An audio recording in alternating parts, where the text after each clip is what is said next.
If you're solely relying on willpower and motivation to fuel your personal development, in my opinion, you're more likely to fail than succeed. And that's because if you don't account for your environment, that's going to have a much bigger influence on you than those emotions and those drives ever will.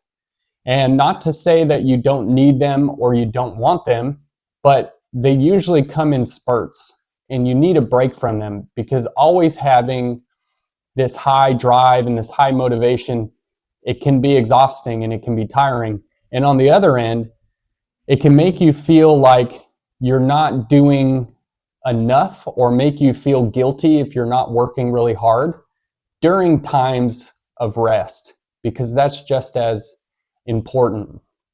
And so when I think about these things, there are a couple examples that come to mind. And one of them is as it relates to diet and nutrition, exercise, whether you're trying to lose weight or gain weight, and building physical resiliency.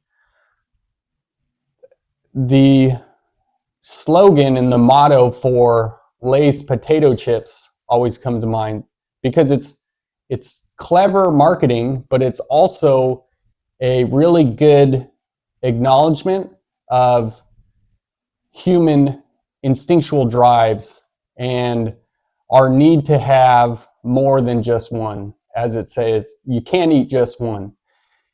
And in my personal experience, as well as others, if you have those types of things around you, it's much harder to, one, say no completely, but if you do indulge in just one, or you begin eating something that you know is not the ideal food for you or your diet or your goals, because the abstaining is going to be easier to accomplish when, one, you don't partake, and two, you're not around it. So for me, I have a sweet tooth, and I like junk food, and I like snacks and all of those things. But I also know that if I don't have them around me, if they're not in my cabinets and they're not in my apartment, then there's really no decision to be made. Versus if I go to a friend's house or I go to my parents' house during holidays and all of that, there are all these snacks, all these junk foods around. And I try my best at first to not have any. And it lasts for a little bit, but whenever I have just one, and I think to myself, this will be it, and then I'll stop. By the time I finish it, I'm thinking to myself, man, that was good, I want another one.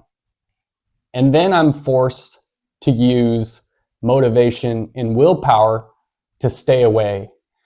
And especially when you have that first experience and you get that taste and you have that immediate reward, it's much harder to forget it than when it was days prior or weeks prior, especially if you're in a good routine with your diet and your exercise, and you haven't been binging and you haven't been adding junk foods into your normal eating pattern. It's easy to forget those rewards until you have them again. And when it comes to those types of foods, they are designed and made to be addicting, because it's this perfect combination of sugar, salt, palatability, which is how easy it is to eat, which makes it easier to eat even more. Then we're really working against ourselves to start and then have to stop. And the same thing goes if you're trying to reduce the amount of alcohol you're consuming. Saying no to an invitation to the bar is a lot easier than being in the bar and saying no while you're there, because the environment is going to be much more difficult to abstain and much more conducive to go along with the peer pressure or to let your instincts take you away, because the music's playing and everybody's having a good time and everybody else is drinking and we want to fit in. Again, it's much harder to exert willpower and motivation in those environments rather than just staying away completely. And so that brings me to my next point, which is something I always think about to myself, especially when motivation is low and I don't quite feel like going to the gym, or I don't feel like sitting down and meditating or journaling a little bit or reading. But when I think about putting myself in positions and waiting for lightning to strike, meaning waiting for motivation to spontaneously hit me, or even if it doesn't, if I'm putting myself in the right environment, the likelihood of that happening increases. And so the same is true for exactly what I said about waiting for lightning to strike. If there's a storm coming and you're outside, you know where to stay away from if you don't want to be struck by lightning. Buildings, trees, metal objects, water, you know where to go to stay safe. Meanwhile, if, on the other hand, it's not anybody's goal to be struck by lightning, but through contrast, we know where to avoid and where to head towards. So in the case of motivation, I want to set up my environment or put myself in positions for lightning to strike. Meaning, if I'm really not feeling all that energized, but I know I need to work out, or I've taken some days off and I know it's going to be good for me to move my body a little bit, I'll still go to the gym. Even in my mind, I'm telling myself, well, it'll just be an easier day. Maybe you can just sit on the bike, ride for a little bit, or go do the stairs a little bit, get your heart rate up. But inevitably, it seems it never fails, when I go to the gym and I do those things, I'll be thinking to myself, okay, well, this feels good. Maybe I can do a little bit more. Let me try some of this. And then maybe I'll go and I'll do a little bit of weights. And so I have put myself in a position for motivation to hit me, or even when I get a small increase in motivation or willpower, there's no separation of time in my ability to execute on that opportunity. And the same thing goes for mental activities like reading. I have books set up. I have at least a book in my car. I'll have books kind of around my apartment, on my coffee table, things like that, so that if I'm relaxing on the couch or I'm laying there and I suddenly have the desire to read, I can immediately just reach over, grab the book, and start reading. Again, no wasted time between the opportunity and the execution. So that way, I don't have to rely on always feeling ready.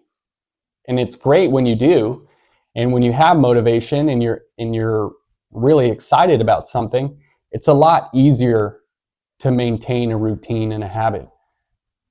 But that doesn't last forever, and it's unreasonable to expect yourself to always be 100% going full throttle, especially if it's something new. If you're trying to adopt a new habit and a new routine, you're going to feel those waves and those ebbs and flows a whole lot more than if you've been doing it for months to years at a time. And at that point, you don't even have to think about it. So the willpower and the motivation is irrelevant then. But in those initial stages, those first 3 to 6 months, you can't rely on always feeling like it.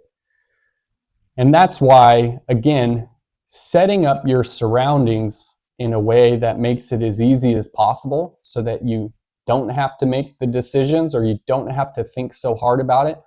All those things are exerting energy, whether it's mentally or physically.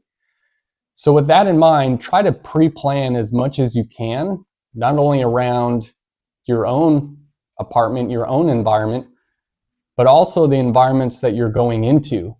And that way, you can be a lot more accepting of yourself and not be so judgmental about not always feeling like it.